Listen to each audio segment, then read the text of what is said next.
c'est la pause.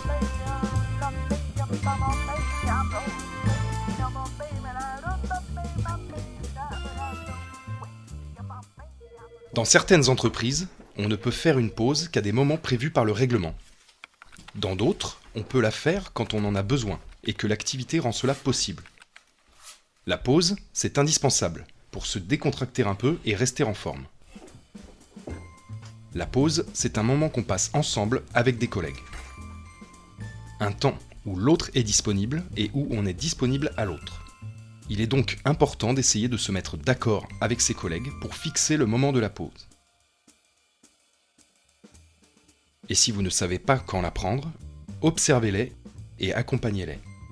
Vous verrez que, très vite, ils viendront vous chercher. Dans la salle de pause ou de repos, on peut boire un café, un thé, un jus de fruits et surtout parler avec les autres.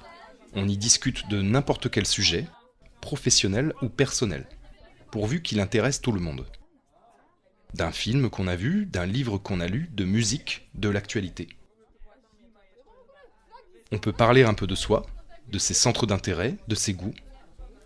On peut aussi demander des conseils. On peut s'intéresser aux autres, en apprendre plus sur eux. La seule règle est que chacun se sente invité à participer à la conversation.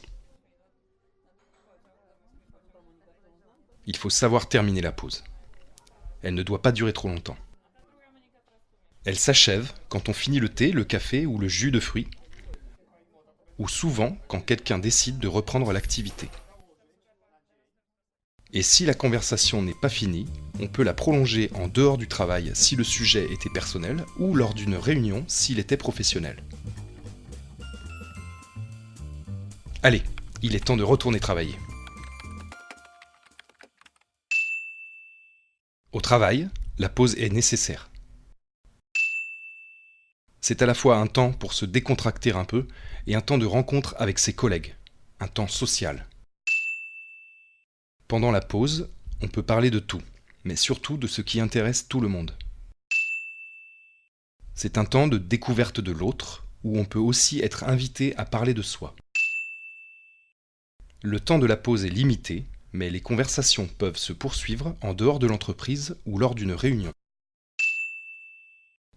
Le temps de pause peut être défini par le règlement intérieur, ou à défaut, être pris en concertation avec les collègues.